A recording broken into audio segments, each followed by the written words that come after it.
우리 오늘 읽었던 창세기 12장 말씀은 성경의 창세기에만 해도 벌써 몇 번이나 나오는 사건이지요. 아브라함을 비롯한 이 믿음의 조상들이 낯선 땅으로 가게 되고 자기 부인을 누이라고 속이는 사건이 우리 3번이 있습니다. 창세기 12장이 있고 창세기 20장에 또다시 아브라함이 이 블레셋의 그랄 땅에 가서 자기 부인을 누이라 속였고, 창세기 26장에는 이삭이 블레셋 그랄 땅에 가서 자기 부인을 누이라고 속였고, 이 3번의 사건이 있습니다. 왜 같은 사건, 내용이 거의 구조가 똑같은 사건인데 왜 이런 사건이 3번이나 창세기에 있는 걸까요? 우리 일단 생각을 해보면 우리 삶이라는 게 계속 같은 잘못을 또 저지르고 같은 어리석은 일을 또 반복하고 그런 우리의 삶을 반영한다라고 볼 수도 있겠습니다. 근데 이런 잘못뿐만이 아니라 다른 잘못도 우리가 많이 할 텐데 왜 이 사건에 대해서 자기 부인 누이라 속이기를 3번이나 했을까 싶은 것이지요. 그 다음에 또 이런 본문이 어려운 게, 이 본문에서는 어떤 교훈을 우리가 받아야 되는가 또 어려운 일인 것 같습니다.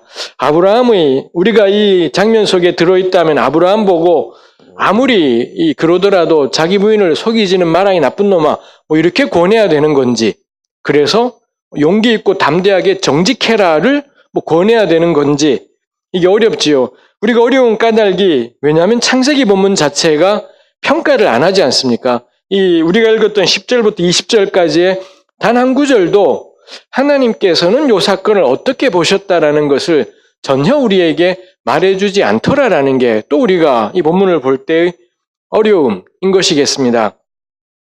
우리 이런 본문들을 왜 성경을 연구하는 사람들은 겁나 심란한 말로 내러티브라고 부릅니다. 내러티브는 요즘은 이제 여기저기서 그런 말이 들리지만, 내러티브라는 잘 안 쓰이는 단어보다 좀 쉬운 게 스토리라고 할 수도 있겠습니다. 하여튼 스토리이든 좀 더 그럴싸한 내러티브든 간에 요거 우리말로 쉽게 하자면 이야기 이쯤 되겠습니다만, 이런 장르들, 이런 양식들의 특징이 바로 그런 점이지요. 가치 판단을 안 한다라는 것입니다. 창세기에 실려있는 거의 대부분의 내용들은 이 본문 자체가 가치 판단을 안 해요. 옳다 그르다를 하지 않지요. 가령 우리 출애굽기나 레위기 이런 데 보면 다르지 않습니까? 거기 나와 있는 글들은 옳다 그르다가 명료하게 나오더라라는 것입니다. 그리고 특히 레위기 같은 말씀들은 이거 하지 않으면 죽는다라든지 이런 말씀들이 명확하게 나오기 때문에 평가가 되는데, 이 창세기에 실린 내러티브들의 특징은 가치 판단이 없다라는 게 참 우리로 하여금 읽을 때마다 때로 막막하게 하는 것이지요. 제 생각에는 그거 자체가 이 내러티브라는 장르의 의도겠다 싶은 것입니다. 본문이 결정을 내려버리는 것이 아니라 이 본문은 그래서 독자와 청중에게 판단을 넘겨버리고 있습니다. 당신들은 이 본문을 어떻게 생각하는지, 너라면 이 상황에서 어떻게 행동할래? 라고 해서 독자에게, 청중에게 책임을 넘기는 것이 있지요. 올해가 종교개혁 500주년이지 않습니까? 전 종교개혁 정신에 참 중요한 것 중에 하나가 우리 새맘교회 같은 교회들의 정신이기도 하겠습니다만, 이 만인 제사장이라고 우리 생각을 합니다. 모든 그리스도인이 하나님의 사역자다라는, 모든 그리스도인이 성직자로 살아야 한다라는 그런 가르침이겠다 싶습니다. 내러티브 장르가 전 딱 해당이 되겠다 싶은 게, 내러티브는 목사고 나발이고 다 소용이 없습니다. 그냥 이 내러티브 앞에 목사님은 어떻게 생각하는지, 집사님은 어떻게 생각하세요? 이거밖에는 없는 것인 거죠. 이거 외에는, 이거는 본문 자체가 뭐라 평가를 안 하기 때문에 각자가 이 본문에 대해서 뭐라 생각할지 이거를 나누게 한다라는 점에서 참 종교개혁적인 본문이다 싶기도 합니다. 당연히 오늘 나누는 이 말씀은 제 생각입니다. 이 12장 10절부터 20절까지에 대한 저의 잔머리를 이리저리 나누는 것이니 우리 알지 않습니까? 절대 진리이지 않습니다.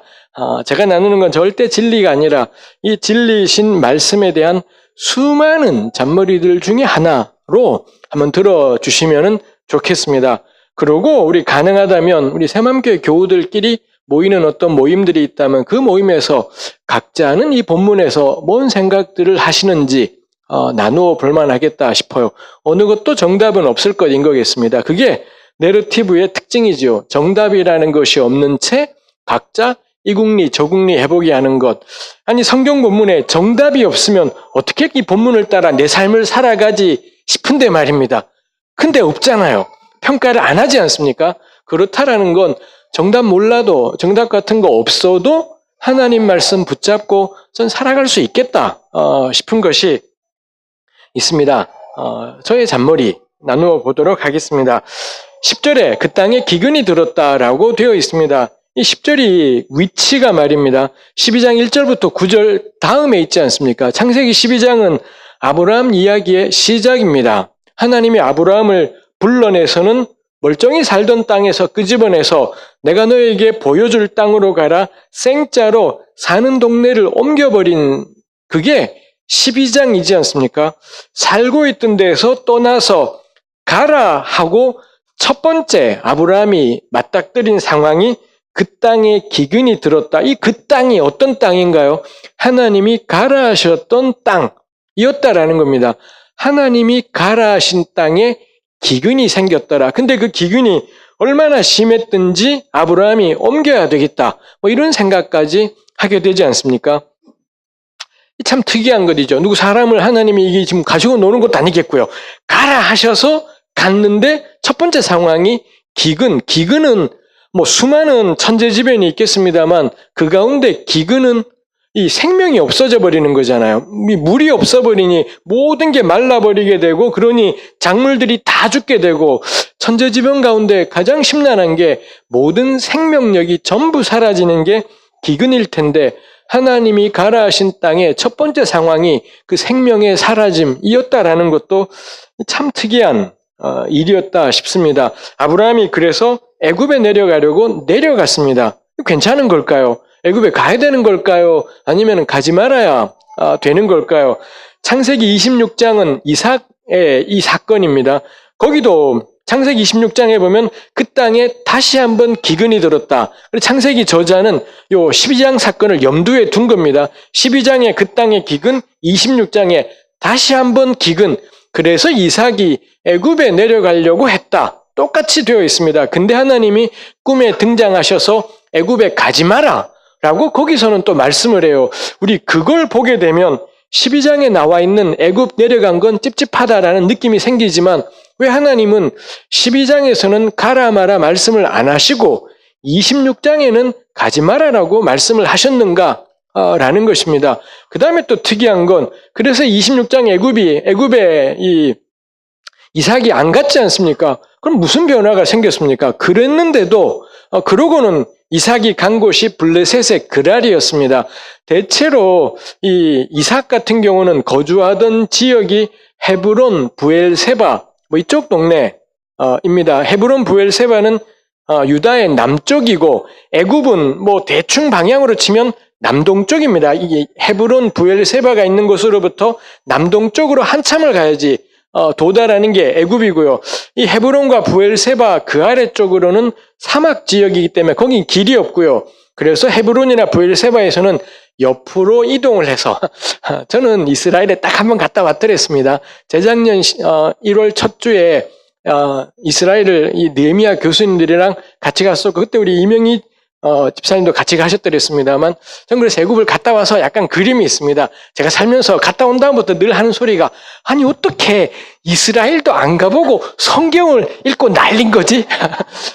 싶은 생각이 갔다 오고 보니 그 생각이 들기도 해요. 그래서 저는 이스라엘을 안 가본 사람들을 개무시하기로 작정을 하기도 하고 그렇습니다. 여러분들은 상상도 못 하시겠지만 부엘세바에서 왼쪽으로 쭉쭉 가면은 블레셋이 나오고요. 블레셋 도시 가운데 가장 남쪽에 있는 도시가 그랄입니다. 그랄을 거쳐야지 그 다음에 이제 이집트로 갈 수가 있는 것이죠. 아마 이삭이 그래서 부엘세바나 헤브론에 있다가 도저히 안 되겠다. 애굽 가다가 하나님이 가지 마라 하셨고 그래서 머무른 곳이 어디냐? 그랄이었겠다 싶은 것입니다. 가지 마라 해서 안 갔지 않습니까? 근데 거기서도 자기 부인을 누이라고 속여야 되는 사건은 똑같이 생기더라라는 것입니다. 아니 그러면 하나님이 가지 마라 하신 게 무슨 소용이람 싶은 생각이 들지 않습니까? 12장에서는 아무 말씀도 안 하셔서 애굽에 갔고요. 26장에는 가지 마라 해서 블레셋의 그랄에 갔고요. 사이에 있는 창세기 20장에는 기근이다 뭐다라는 이야기는 없지만 아브라함이 블레셋의 그랄에 갔고요. 거기서 다시 자기 부인을 누이라고 속이고 이러더라는 거죠. 아니 그러니 기근이 있든지 말든지 가라 하시든지 말든지 간에 똑같이 생기는 게 뭐냐? 이 자기 부인을 누이라고 속이는 사건은 계속 생기더라라는 것입니다. 아니 그러면은 뭐 어쩌라는 거야? 우리가 하나님께 궁금하고 열받지 않습니까? 도대체 이 양반이 우리에게 원하시는 게 뭐냐 싶은 생각이 들게 되는 게 있죠. 일단 우리 일반적인 이야기로 짚고 갈 만한 게 첫 번째로 짚고 갈 만한 거는 하나님이 가라 하신 땅에도 기근이 있더라라는 건 일단 우리 기본적인 이야기이죠. 우리 교우들도 그렇고 살면서 수도 없이 경험했지 않습니까? 하나님 하라 하시는데 기근이 있는 것. 분명히 하나님이 명령하신 삶이었는데 그래서 나는 순종하고 결단하고 갔는데 근데 우리를 기다린 것이 기근이었다라는 건 대부분의 그리스도인들이 살면서 늘 경험하게 되는 것일 것 같습니다. 이걸 우리 달리 표현하면 성도의 삶에 시험이 있는 것은 이상하게 여기지 마라.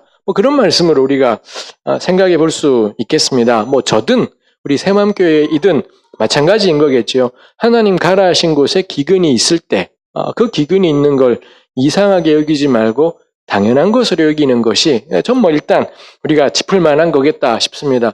그 다음에 두 번째, 뭘 어떻게 해야 되는가가 어렵지 않습니까? 내려가든 내려가지 않든 똑같은 거의 비슷한 내용들이 전개되더라라는 것입니다. 그렇다면 전 이 본문에서 아브라함이 구약 성경 전체는 애굽 가는 것을 찝찝해요. 그러니 가지 말았어야 될 것 같다 싶기는 합니다만 갔었어도 똑같은 결과로 하나님이 인도하시는 게 있지 않습니까? 그러니 두 번째로 하여튼 여기서 짚을 만한 게 어려운 결단의 순간이 왔을 때 너무 괴로워하지는 마라 싶은 생각을 저는 저 자신에게 해줍니다. 그때마다 아니 왼쪽이냐 오른쪽이냐가 겁나 헷갈리고 대부분 왼쪽이 맞습니다. 그렇지만 그래도 헷갈리지 않겠습니까?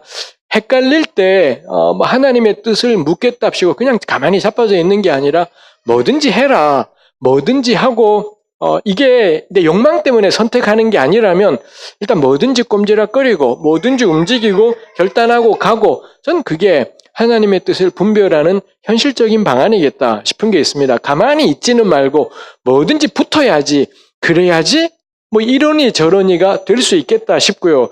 그럴 때 우리가 꼭 기억할 것이 어느 길로 가든 하나님 우리를 인도하실 겁니다. 어느 길로 가든지 간에 하나님이 합력해서 선이 되게 하시는 역사가 있기 때문에 자빠져서 응답이 올 때까지 가만히 기다리고 있을 게 아니라 기도했으면 그 다음에는 뭐든지 해라. 뭐든지 붙어보고 뭐든지 한 걸음 걸어가보고 그러면 좋겠다라고 저는 생각을 합니다. 제 삶에 대해서도 그리고 제가 만나는 사람들에 대해서도 너무 많이 고민하지 말고 한 걸음 아무거나 가보라고 권하고 싶습니다.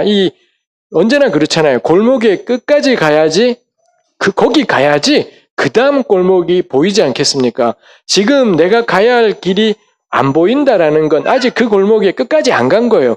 골목에 끝까지 가면 무조건 이 길이 보이게 되는 거죠. 그러면 이제 글로 가면 되는 건데, 근데 그까지 가지 않았는데, 내가 어디로 가야 될지 모르겠다고. 그런 경우는 고민할 필요 없이 그냥 가라고. 그냥 가서 정말 그 다음에 길이 보이게 되면 열린 만큼 또 걸어갈 일이겠다 싶습니다. 기본적인 이야기였었습니다. 본격적으로 시간이 겁나 많이 갔지만 본격적으로 이 본문을 생각해 보겠습니다. 새 본문 애굽에 내려갔고 두 번째 20장에서는 블레셋의 그랄에 갔고 세 번째 26장에도 애굽에 가려다가 블레셋의 그랄에 갔습니다. 근데 전부 다 자기 부인을 누이라고 속이지 않으면 안 되는 그런 사건이 생긴 거죠. 아니 그러면 애굽에 갔냐 안 갔냐는 관건이진 않겠다 싶은 겁니다. 그럼 이 세 본문의 공통점이 뭘까가 저한테 생각이 되었습니다. 공통점이 뭐냐? 그 공통점이 뭐냐 하면 전부 다 이주였었습니다. 자기가 살고 있던 아브라함은 어차피 떠돌이에요. 떠돌이라도 헤브론, 부엘세바 이쪽 동네는 일종의 이제 아브라함에게는 나름의 나와바리가 된 건데, 근데 자기 살던 곳을 떠나서 이주를 해야 되는, 특히 10장이나 26장은 기근이다라는 천재지변이 있었기 때문에 좀 더 명료하게 살던 곳을 떠나가야 됐고, 가는 곳이 어디냐? 이집트에, 애굽에 내려가든지 아니면 두 번은 블레셋 땅으로 가더라라는 것입니다. 가령 기근 때문에 애굽 가려고 했는 건데 블레셋에 들어가지 않습니까? 그랬다라는 것은 이 애굽이나 블레셋의 공통점이 그럼 뭐냐라고 할 때 저는 쉽게 이 공통점이 뭐냐? 제국 혹은 도시 혹은 문명이겠다 싶은 생각이 들었습니다. 아브라함은 기본적으로 유목하는 사람이에요. 근데 유목하는 사람들에게는 이 천재지변이라는 게 엄청난 더 큰 타격이었던 건데 애굽이나 블레셋의 그랄은 덜했다라는 겁니다. 거기 가면 살 수가 있더라라는 것이지요. 그렇다면 애굽은 엄청 큰 나라고 블레셋은 그만큼까지는 아니었겠습니다만 요 장소들의 공통점은 도시이고 문명이겠다 싶은 겁니다. 결국 새 본문은 왜 아브라함이 자기 부인을 누이라고 소개해야 되었느냐?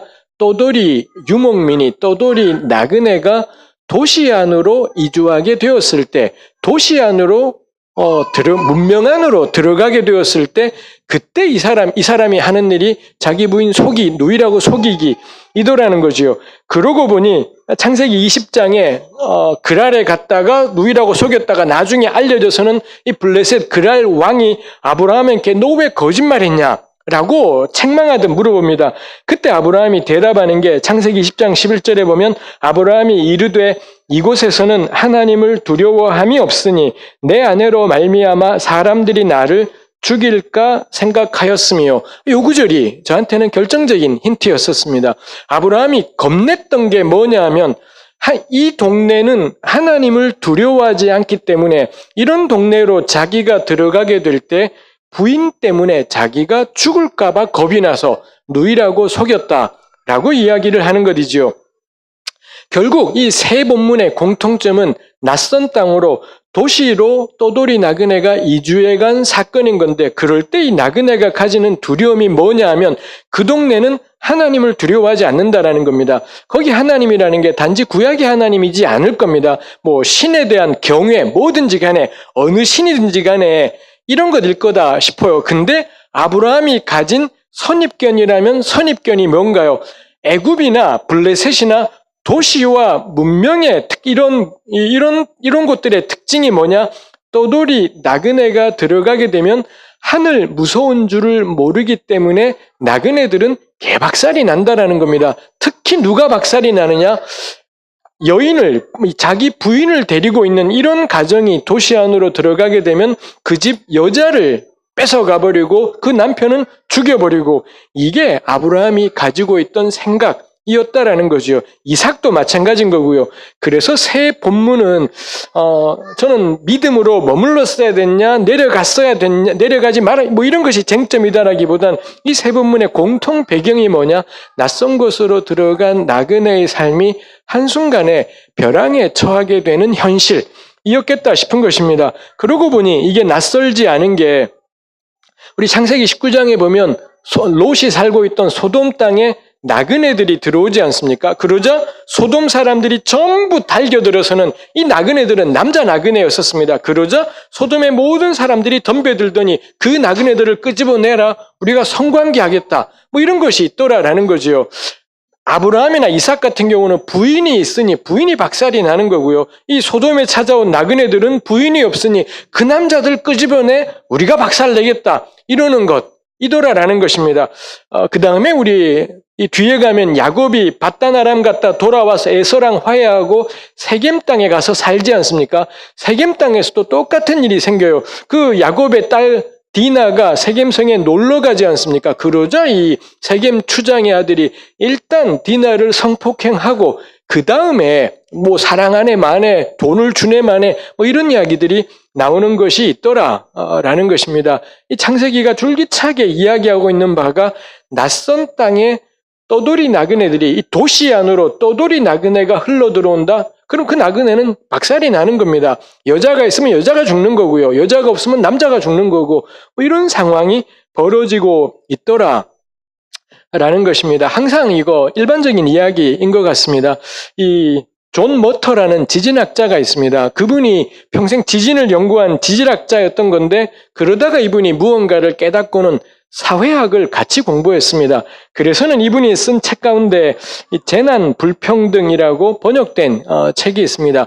진도 7.0 이상의 지진들을 최근 10여 년 동안의 지진들을 전부 연구하면서 뭐 이분이 이 재난이 불평등하다 뭐 이런 이야기들을 하는 거예요.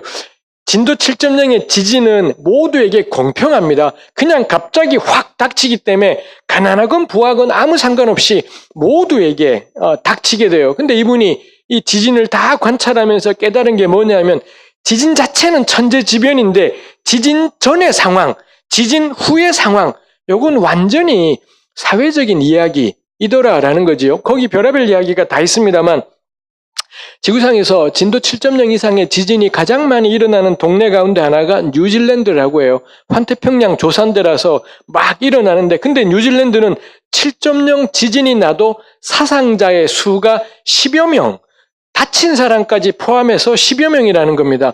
근데 우리 왜 그거 기억하십니까? 10년 됐나요? IT에서 이 7.0 지진이 일어났고 IT 정부 발표로는 30만 명이 죽었다라고 되어 있습니다. 실제로는 그렇지 않았을 거다 이야기는 하지만 하여간 정부 발표는 30만 명이 다친 사람이 아니라 죽은 사람의 수가 30만인 겁니다. 왜 어떤 지역은 10여 명이 다치거나 죽고 왜 어떤 지역은 똑같은 지진인데 30만이 죽는 걸까요? 이 두 사이의 차이가 뭐냐? 부정부패라는 것입니다. 뉴질랜드가 전 세계에서 지표가 제일 높은 것 중에 그 중에 하나가 뭐냐?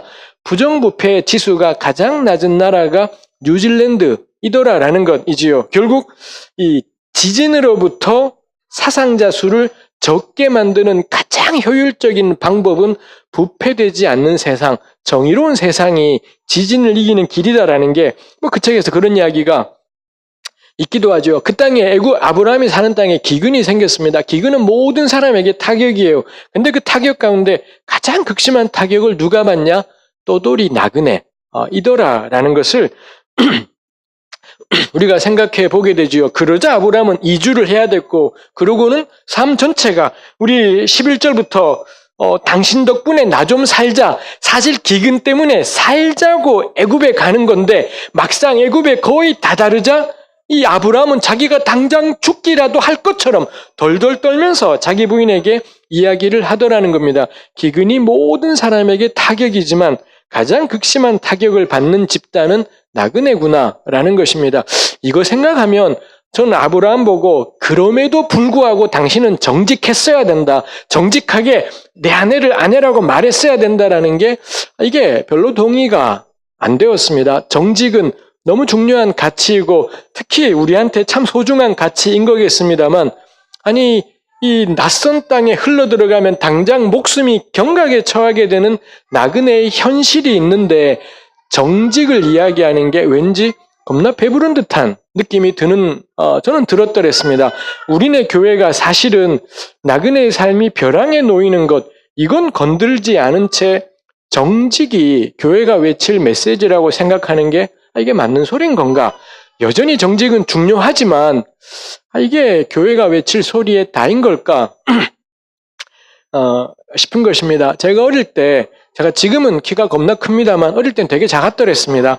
그래서 특히 어릴 때는 더 작아서 뭐 반에서 막 10명 안에 속하고 뭐 이러기도 했더랬습니다만 지금 저를 보시는 분들은 상상도 못하실 일이겠습니다만 하여튼 그때는 그랬더랬습니다.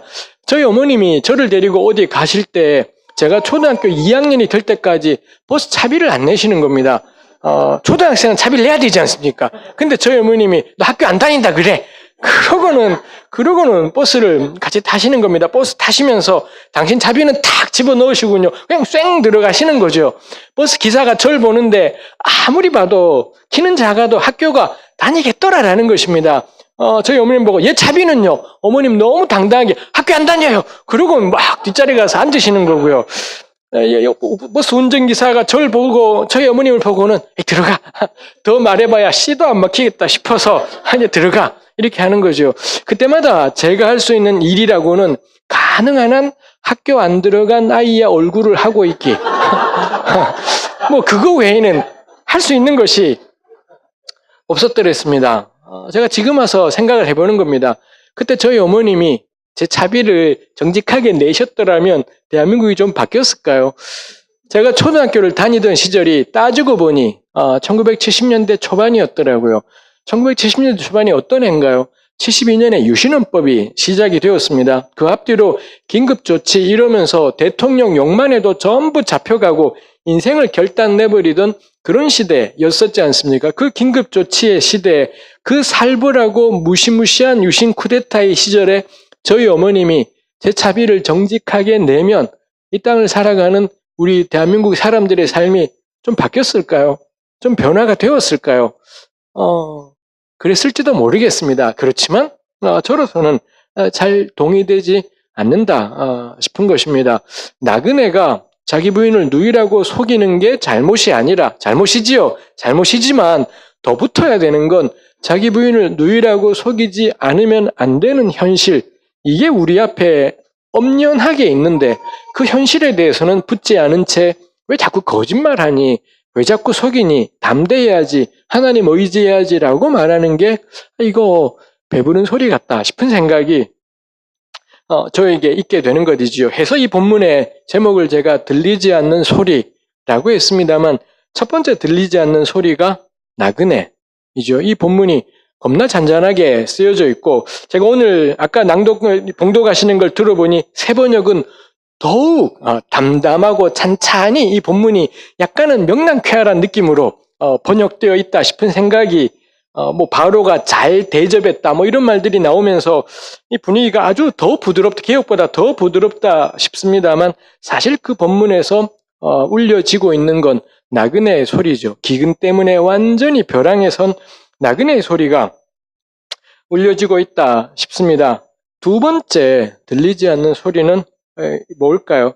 아브라함이 사라 보고 그러지 않습니까? 11, 12, 13절 세 절에 걸쳐서 당신 덕분에 나 좀 살자라고 말하고 있습니다. 아브라함은 자기가 말하는 것의 의미가 뭔지를 명확히 알고 있었을 겁니다. 이 동네는 하나님을 두려워하지 않기 때문에 자기를 죽일 것 같다, 자기 부인 때문에 죽일 것 같다라는 거죠. 그러고는 부인 보고 누이라고 말해달라 이지 않습니까?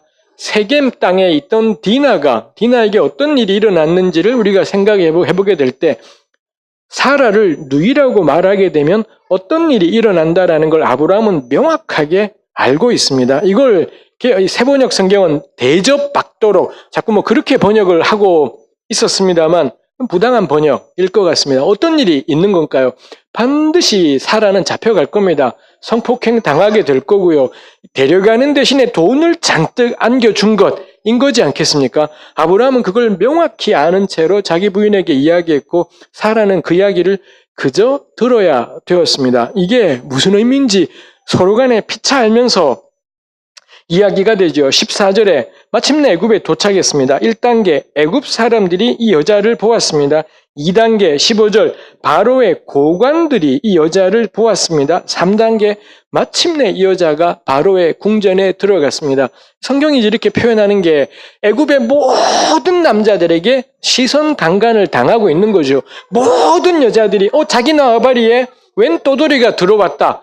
자매님이 여자가 한 명인데 겁나 예쁘더라. 애굽의 모든 사람들이 이 나그네와 그 남자에게 딸린 여자를 들여다보고 있는 겁니다. 그 다음에는 정부의 고위 관료들이 이 여자를 들여다보고 있는 겁니다. 그 다음에는 뭐 육체적인 강간이 있진 않았겠죠. 그렇지만 모든 남자가 저 여자는 우리의 여자다라고 생각을 하며 보고 있는 거고요. 마침내는 바로의 궁전으로 이 사례가 들어가게 되는 일들이 있더라는 거죠. 그리고 창세기는 겁나 담담하게 16절에 아브라함이 떼돈을 벌었다라고 고대적인 표현을 빌려서 언급을 해주고 있습니다. 이거 아브라함은 이런 일이 일어날 거다라는 걸 알고 있었고 그대로 정말 진행이 되었던 것을 볼 수가 있죠. 결국에는 모르겠습니다. 사라가 성폭행을 당했을런지 저는 성경에서는 애매하다 생각을 합니다. 안 당했을 거다라고 생각할 수도 있을 것 같습니다. 어찌되건 간에 왜 하나님은 애초부터 역사를 하셔서 이 여자는 아브라함의 임자가 있다라고 왜 바로에게 애초부터 하지 않았을까요? 왜 이런 안겨다 주고 데려가고 난 다음에 하나님은 등장하셔서 사실 이 자매님은 임자 있다. 왜 이렇게 말씀을 그래서는 다 돌려보내지 않습니까? 보면서 제가 느낌이 약간의 하나님을 향한 수상쩍은 의심의 마음이 생깁니다. 이 장면은 딱 저거지 않습니까? 이 부부가 사기를 치기로 작정을 하고요. 여자가 남자를 꼬시고 여관에 갔고 먼 일이 나려고 할 때 등장. 에이 나쁜 놈 돈을 뜯어내고. 요거 약간 하나님이 왜 진작에 바로나 아비멜렉을 막는 게 아니라 돈을 주고 난 다음에 꼭 등장 이러시기 때문에 참 이분 요거 하나님이랑 이 부부랑 왠지 집단 같다 싶은 생각이 들기도 해요. 겁나 좋게 표현하면 나그네를 짓밟는 양아치 새끼들을 이용해서 그 백성들에게 한몫을 잡게 하시는 하나님.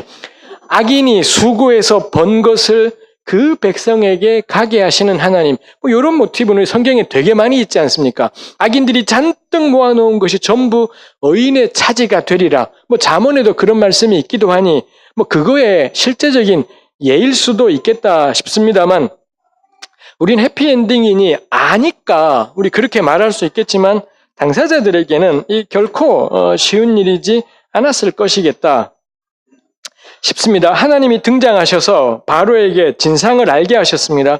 그러자 바로가 아브라함을 불러서 이야기해요. 18절, 19절 두 구절에 걸쳐서 바로의 말이 있지 않습니까?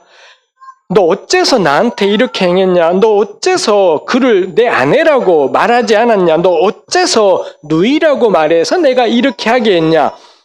개역 성경도 그렇고 세번역에도 명확하진 않습니다만 히브리 말로는 3번이나 어째서라는 말이 3번이나 반복이 되어 있습니다. 이 바로의 말은 어떤 건가요? 너가 알게 했더라면 정말 사실대로 말했더라면 나 절대로 안 그랬을 텐데 어떻게 왜 거짓말을 해서 나로 하여금 이런 일을 하게 했냐? 라고 이야기를 해요. 이거 하나도 낯설지 않습니다. 마치 자기가 진상을 알았더라면 정말로 아브라함의 아내다라는 걸 알았더라면 자기는 절대 그런 일을 안 했을 거다라고 강변하는 이 권력의 모습. 이거 낯설지가 않아요. 조금만 알아보면 애굽 땅에 블레셋 그랄의 나그네가 들어오면 소돔 땅에 나그네가 들어오면 그 나그네의 삶이 얼마나 초토화되는지는 조금만 알아보면 알 수 있는 겁니다. 근데 일체 알아보지 않은 채 나중에 이렇게 되자 왜 진작에 말하지 않았냐고 어째서 그걸 미리 말하지 않았냐라고 자신이 마치 굉장히 괜찮은 사람인 것처럼 알았더라면 절대 안 그럴 사람인 것처럼 이야기하는 그 바로 나름의 억울함을 강변하는 이런 내용이 18절, 19절에 나와 있더라라는 거죠. 말씀드린 것처럼 이미 낯설지 않습니다. 늘 권력을 조금이라도 가졌다라고 할 때 약자들이 수도 없이 희생당하고 나면 그 중에 하나가 터지고 나면 왜 진작에 말하지 않았냐고 이런 이야기이지 않습니까? 우리 몇 년 전에 송파의 새 모녀가 이 월세 한 달치 남겨놓고 목숨을 끊었을 때 그때 대통령이 했던 말도 마찬가지죠. 왜 어째서 사회복지기관에 찾아가지 않았냐고 어째서 구청에 호소하지 않았냐고 이게 기껏 한나라의 대통령이라는 작자가 하는 소리였더라라는 것입니다. 마치 알았더라면 그러면 진작에 됐어야 되는 것이지 않겠습니까? 근데 이 나라가 우리 지난 정부 내내 이 애들한 흥분할 것 같아요. 흥분하지 말고 이미 지나간 것은 지나간 대로 두고 다시 돌아오겠습니다. 이게 그 사람만의 문제인 거겠습니까? 또 몇 년 전에 우리 구의역 스크린도 거기에서 이 노동자가 죽은 사건이 있지 않습니까? 근데 대통령이 하는 이야기가 이 노동자의 죽음에 대해서 추모하고 안타까워하고 그래요. 그러면은 파견직을 없애야 되는 거죠. 파견 노동자, 하청 노동자 이런 제도는 우리 지난 대통령이 줄기차게 했던 일이 노동시장의 유연성이라는 명분 하에 계속 파견 노동자, 하청 노동자, 정리해고를 쉽게 계속 그거였지 않습니까? 아니, 이것 때문에 이게 사실은 이런 죽음들의 원인일 텐데 노동자의 죽음을 안타까워하지만 파견 노동자 제도를 폐지하지 않으려고 하고 이 하청을 그냥 그대로 내버려 두고 있더라이죠. 이건 남의 모습이지도 않을 겁니다. 우리도 마찬가지지 않습니까? 우리도 그런 모습을 볼 때마다 마치 우리가 알았더라면 안 그랬을 것처럼 애통해하지만 늘 지나고 난 다음에 알아보려고 하지 않은 채 지나고 난 다음에 18절, 19절의 바로의 말처럼 큰 소리 지르는 사람이겠다 싶은 것입니다. 여기까지 생각을 하고 보니 말입니다. 결국 이 본문에 등장인물들이 있는데 아브라함 같은 경우 11, 12, 13절 세 구절에 걸쳐서 다 좀 살려달라는 이야기를 길게 하지 않습니까? 18, 19절은 바로도 역시 내가 얼마나 괜찮은 사람인지를 길게 이야기하지 않습니까? 근데 이 본문의 핵심 등장인물인데 한마디에 대사가 없는 사람이 있지 않습니까? 그 사람이 누군가요? 사라지요. 사라는 단 한마디의 대사도 요 장면에서 주어지고 있지 않더라라는 것입니다. 근데 가장 고통스러운 지경에 놓인 사람은 사라이지 않습니까? 근데 이 본문에는 사라의 소리는 전혀 들리지 않더라라는 것을 우리가 여기에서 보게 되죠. 우리 요즘은 그런 말 사용이 조금 덜하기도 합니다만 왜 한때 작년 재작년에 맨스플레인이라는 말이 막 돌고 그랬지 않습니까? 우리 어떤 작가 리베카 솔릿이라는 작가가 쓴 책 때문에 생긴 말, 이 남자라는 man하고 explain이라는 단어를 섞어서 만든 게 mansplain이지요. 그래서는 이 남자들이 여자들에게 사사건건 가르치고 훈계하려는 경향, 이걸 가리키는 게 mansplain이다라고 이렇게 저렇게 사용하는 것이 있더라는 겁니다. 저는 이 본문을 보면서 그 생각이 들었습니다. 온통 남자들의 목소리는 사방에서 울려지게 되지만 정작 여성의 목소리는 들리지 않더라라는 것입니다. 그리고 또 생각을 해보니 결국 아브라함은 사라를 넘겨준 대가로 떼돈을 벌었더라라는 것이죠. 내려갔던 계기가 기근이었지 않습니까? 기근과 같은 천재지변이 임하게 되면 나그네에게 이 모든 천재지변의 고통이 떠돌이 나그네 약자에게 완전 집중이 돼버리지 않습니까? 그 집중된 존재가 나그네였던 아브라함이었어요. 근데 아브라함은 어떻게 하나요? 자기 어깨에 이만큼 내려졌던 그 고통을 어떻게 하나요? 사라한테 넘겨요. 사라의 어깨에 넘겨버림을 통해 아브라함은 떼돈을 벌게 되고 기근을 탈출할 길이 생기게 되고 이러더라는 거죠. 여기서 우리 드러나게 되는 게 이 천재지변과 같은 이 기근과 같은 천재지변은 사회적인 약자에게 모든 고통을 집중시키는데 가장 약자가 누구냐? 여자이더라라는 것입니다. 나그네조차도 자신의 여성에게 이걸 넘김을 통해서 이 기근을 탈출하는 게 있더라는 거지요. 이거 낯설지 않습니다. 아까 이야기했던 소돔 본문에서도 그렇지 않습니까? 소돔의 나그네들을 롯이 맞아들였고요. 그 남자 끄집어내! 그러자 롯이 무슨 말을 하나요? 나에게 남자를 알지 못하는 딸이 2명이 있다고 이 딸들을 내어줄 테니까 남자인 나그네는 건드리지 마라. 이게 롯이 이야기하는 것이죠. 롯의 진심은 우리가 충분히 이해가 될 수 있겠고요. 그 본문이 말해주는 게 뭔가요? 끊임없이 남자들은 여자를 희생을 시켜서 자기 살 길을 찾고 있더라라는 것입니다. 이게 뿐이지 않습니다. 사사기 19장에 가면 레위인과 그 첩이 여행을 가다가 베냐민 기브아라는 곳에 들르지 않습니까? 거기도 역시 낯선 사람이 들르다 보니 기브아 사람이 전부 몰려와서 레위인 그 남자 끄집어내 우리가 짓밟아 버리겠어. 그러자 그 맞아들였던 노인이 하는 말이 뭔가요? 이 레위인에게 첩이 1명 있고 나한테는 딸이 1명 있다고 이 2 여자를 너희들에게 넘겨줄 테니 이 남자는 건드리지 마라. 이렇게 말하더라는 것. 바뀌지 않습니다. 계속해서 이 사회는 끔찍한 재앙이 닥쳤을 때 여자에게 모든 걸 넘겨버리더라 라는 것이지요. 특이하게도 그 노인인지 레위인인지 그 소란 와중에 레위인의 첩을 문 밖으로 떠밀었습니다. 그러자 이 양아치 새끼들이 밤새도록 이 여자를 윤관을 했고요. 그리고 날이 밝아오자 레위인은 집에 가야지 않고 이제 자기 첩은 포기하고 지 혼자 집에 가려고 나오다가 보니 이 첩이 문턱에 쓰러져 있더라이죠. 성경은 사사기는 이 여자가 죽었다는 이야기 나오지 않습니다. 근데 쓰러져 있더라는데, 근데 그 여자를 이 나귀에 싣고는 집까지 가서 12토막을 내서 12지파에 보내었더라. 전 그 여자가 언제 죽었는지도 모르겠다 싶어요. 윤관당에서 죽은 건지, 이 남편인 레위인이 그냥 나귀에 싣고 그 먼 길을 가서 그 사이에 죽은 건지, 아니면 아직도 살아있는데 12토막을 내버린 건지 알 길이 없다 싶습니다. 말해주는 건 명확해요. 이 모든 고통을, 이 모든 괴로움을 전부 뒤집어 씌우는 대상이 누구냐? 여자였더라 라는 것입니다. 우리 이 창세기 본문에서 그런 것들을 보게 되는 거죠. 이걸 가지고 연구한 사람들도 찾아보니 꽤 있더라고요.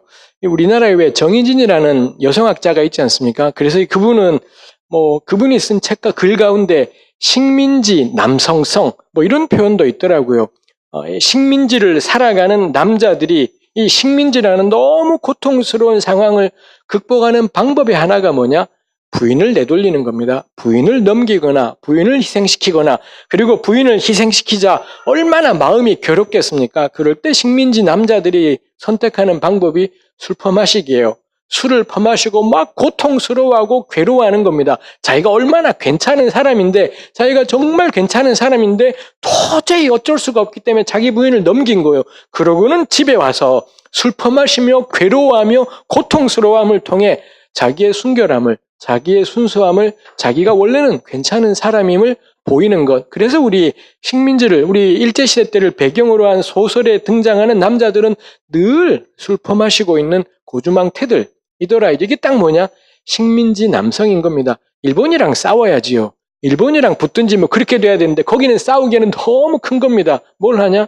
부인을 넘겨버리고 술 퍼마시고 괴로워하며 시대를 한탄하며 살아가는 그런 남성의 모습이 있더라라는 것입니다. 아브라함에게서 거기까지 말하기는 쉽지 않겠다 싶습니다. 그렇지만 적어도 분명한 건 이 본문에서도, 그리고 성경에서 몇 번이나 이 어려운 시대를 살아가던 사람들이 여자를 이용해서 이 위기를 넘어가고 있더라라는 것인 거고요. 그 점에서 가장 고통스러운 지점이 여성이었구나라고 생각하게 되는 것이 있습니다. 왜 우리 보면서 듣는 것이죠. 해서 이 본문의 두 번째 들리지 않는 소리는 전 여성의 소리이겠다 싶습니다. 제가 이런 말 하기는 겁나 부끄러운 일이겠습니다. 제가 언제 한번 나눈 적이 있을지 모르겠습니다만, 저는 경상북도 대구에서 태어났고, 제가 첫째 아들이고요. 그 다음에 제 밑으로 여동생만 셋이었더랬습니다. 저랑 제 밑으로 둘 이렇게 나이 차이들이 나는 여동생이었더랬습니다. 그래서 저는 아들, 이 소중한 집의 장남으로 태어나서 온갖 부귀영화를 누리며 살아왔고, 성차별이라는 게 내 일상의 공기와도 같은 그런 환경 속에서 자라났고, 거기에다가 경상도의 대구이지 않습니까? 제가 어디 가든 제 딸들한테도 이야기해요. 절대 경상도 사람이랑은 결혼하지 마라. 경상도 사람이 다 나쁘진 않고 괜찮은 사람이 있는데 그게 아빠다, 이제 없다 해서 절대 안 된다. 대구 절대 안 된다. 대구, 상주, 안동 절대로 안 된다라고 여기 혹시 계실지도 모르겠습니다. 여기 계시면은 골치 아픈 겁니다.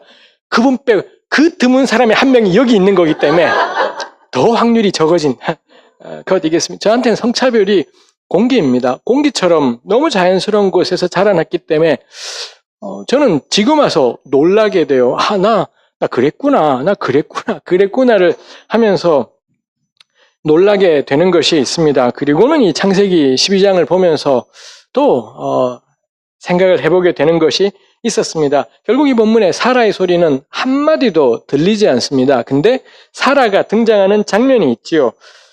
17절에 보니 여호와께서 아브라함의 아내 사라의 일로 바로와 그 집에 큰 재앙을 내리셨더라 라고 그렇게 되어 있습니다. 바로와 그 집, 이집트의 왕가이지 않습니까? 스핑크스, 피라미드로 대표되는 어마어마한 것들이지 않습니까? 근데 그 어마어마한 이집트에 심각한 엄청난 재앙을 내리는데 그 이유가 뭐냐? 사례 때문이었다. 이 자매님 때문에 하나님이 애굽을 초토화시키셨다라고 말씀을 하시는 겁니다. 그러고 보니 사라 덕분에 아브라함은 살았어요. 그리고 사라의 남편이었던 아브라함은 살았고요. 사라를 괴롭혔던 애굽은 박살이 나게 되고 창세기 12장 3절에 너로 말미암아 너를 복주는 자에겐 내가 복을 주고 너를 저주하는 자는 내가 저주하겠다. 하나님이 그렇게 말씀하셨는데 사라 때문에 아브라함에게는 좋은 일이 생겼고요. 사라 때문에 애굽은 개박살이 나고 그러지 않습니까? 깨닫게 되는 게 사라야말로 복의 근원이었구나. 이 자매님 때문에 어딘가에 복이 임하고 이 자매님 때문에 애굽이건 나발이건 박살이 나게 되는 그런 삶이 있었구나 싶은 것입니다. 사라의 대사는 여전히 나오지 않지만 저는 이 본문을 보면서 이 17절을 보면서 생각을 해요. 누구도 듣지 않았던 이 자매님의 소리를, 이 여성의 소리를 우리 하나님께서 들으시고 응답하시고 역사하셨겠다라는 것입니다. 이건 오늘날 우리가 보는 방식일 겁니다. 고대 이스라엘 사람들은 이걸 보고 여성에 대해서니 전혀 그런 생각들은 안 했을 것. 그 시대의 본문일 겁니다. 근데 그 시대의 본문을 보면서 이 실제 일어난 일을 생각할 때 저는 우리 시대와 연관해서 이런저런 궁리들을 해볼 수 있지 않을까 싶은 것이지요. 그러고 보니 이 여성을 통해 하나님이 회복하고 살리는 일들, 이거 역시 낯설지 않더라고요. 저의 이 교회 생활, 신앙 생활, 고등학교 1학년 때부터 예수 믿고 지금까지 30년 신앙 생활 속에서 제 기억 속에서 늘 교회 와서 눈물로 기도하시던 분들, 이제는 그런 분들 한국 교회는 없습니다. 어느 교회를 가든 전 없어진 것 같아요. 옛날에는 제가 고등부 때나 대학 때만 하더라도 교회 가면 밤에 집에 안 가고 밤새 기도하시던, 그리고 밤에 막 와서는 눈물을 펑펑 흘리며 통성 기도하시던 그런 분들이 있었더랬습니다. 제가 신학교 갔을 때 90년대 초반이었습니다만 저희 교회 담임 목사님이 늘 우리 교육자는 저밖에 없었죠. 저랑 청년들을 데리고 삼각산에 기도하러 가셨습니다. 지금은 삼각산 기도가 금지되었습니다만 그때는 기도하는 사람 되게 많았더랬습니다. 그 삼각산에 11시, 12시에 가면 한 무지하게 많은 사람이 비닐하고 방석 들고 올라와요. 10명의 사람이 올라온다. 그 중에 9명은 전부 여자고요. 나머지 1명이 남자입니다. 그 1명은 누군가요? 교육자예요. 제가 그때도 어린 마음에 궁금했던 게, 아니 그 수많은 장로님들은 다 어디 자빠져 있지? 왜 삼각산은 자매님들만 오지? 왜 기도의 자리에는 왜 자매님들만 오고 이 형제님들은 뭐 하고 있는 거지? 직장 다녀서 힘들어서 그러는 걸까요? 먹고 살아가고 가정을 영위하는 게 너무 버거웠기 때문에 그러는 걸까요? 왜 교회에 밤에 기도하시는 분들은, 여자 집사님들은 압도적으로 많은데 왜 남자 집사님들은 오지 않는 거지? 이게 어린 마음에도 참 특이하다 싶은 생각이 들었습니다. 지금 이 본문을 보면서 생각을 해요. 사라가 복의 근원이었더랬다 라는 것입니다. 저는 한국교회가 만일 부흥했다면 그 부흥의 핵심은 누구냐? 누가 뭐래도 여전도회다. 여전도회가 없으면 교회는 아무것도 되는 게 없어요. 남전도회가 없어도 크게 문제가 안 될 수는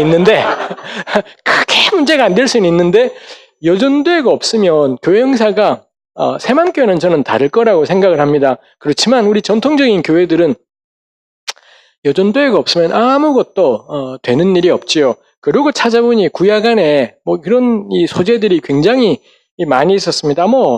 두루두루 생략을 해야 될 것 같습니다. 말씀을 슬슬 마무리하려고 생각을 합니다. 우리 사회에서는 이 들리지 않는 소리들이 들리는 걸까요?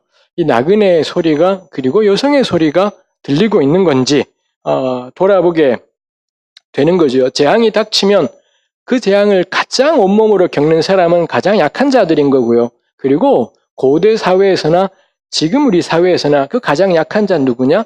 여성이다라는 게 전 오늘 본문이 말해주는 바인 것 같습니다. 그 레베카 솔릿이란 그분이 이 남자들은 자꾸 나를 가르치려 든다. 제목도 재밌지 않습니까? 그 책을 쓰면서 여자한테 잘난 체하는 남자들 이야기를 재밌게 쓰려고 했대요. 사례들을 모아서 재밌게 쓰려고 했는데, 근데 끝에 가서는 결국 이야기는 마지막에가 뭐로 끝나느냐? 온통 성폭행, 이런 살인, 끔찍한 이야기로 끝나고 말았다고 다 쓰고 난 다음에 서문에다가 솔릿이 그렇게 썼더라고요. 그러면서 이분이 깨달은 게, 여자 이야기는 아무리 가볍게 시작해도, 아무리 재밌게 시작해도 무조건 겁나 심란한 내용으로 끝날 수밖에 없다고 이렇게 이야기한 게 있더라고요. 이거 참 보통 일이진 않겠다 싶은 것이 있습니다. 오늘 밤에도 가령 10시나 11시에 우리 집에 들어가시게 된다면 모든 남자들은 11시에 집에 들어갈 때 그렇게 무섭지 않습니다. 근데 여기 계신 모든 자매님들은 단 한 명도 빠짐없이 11시에 집에 들어갈 때는 성폭행 당할 두려움에 대해서 몇 번쯤은 그 생각을 계속 한 채로 이 한밤중에 집에 들어가야 되는 일이 있지 않습니까? 남자들은 죽었다 깨어나도 상상할 수가 없는 게 내가 성폭행 당할 위험에 늘 노출되어 있다라는 그게 있더라라는 것이지요. 제 아내가 이 고등학교 때 있었던 일입니다.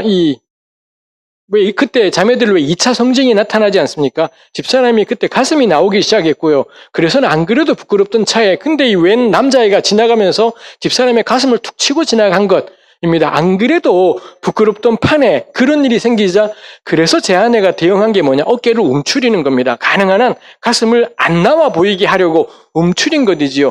지금도 제 아내는 약간은 어깨가 움츠려져 있습니다. 제가 늘 어깨 좀 펴고 다녀 그러는데 이게 제 아내에게는 참 안 되는 일이었더랬습니다. 남자들은 절대 그 남자아이는 꿈에도 생각하지 못할 겁니다. 자기의 그 손짓 하나가 한 여성의 체형을 어떻게 바꾸어 버렸는지를 꿈에도 생각 못할 겁니다.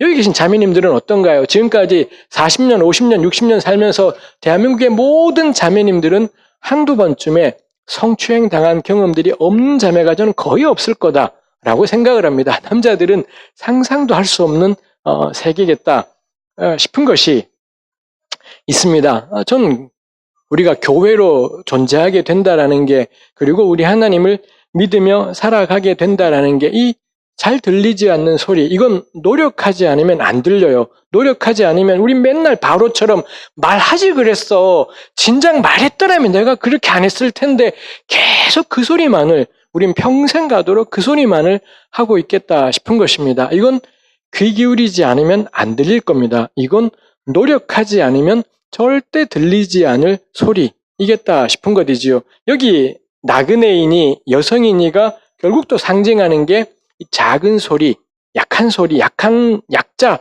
이런 것이지 않겠습니까?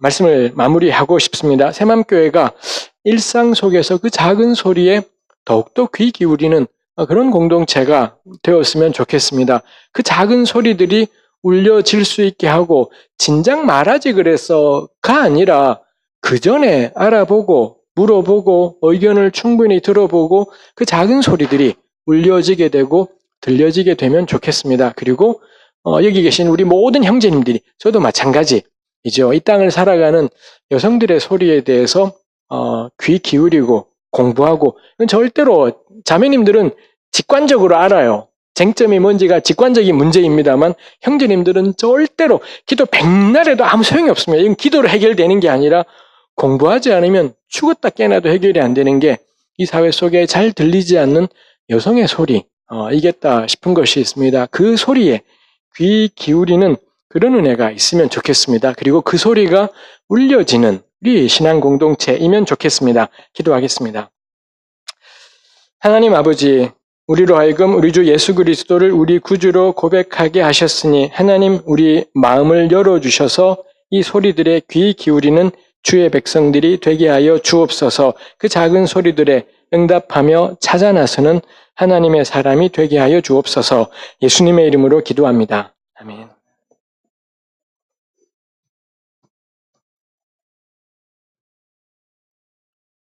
예, 너무 귀한 말씀 감사드립니다. 다 같이 공동체를 위한 기도를 드리도록 하겠습니다.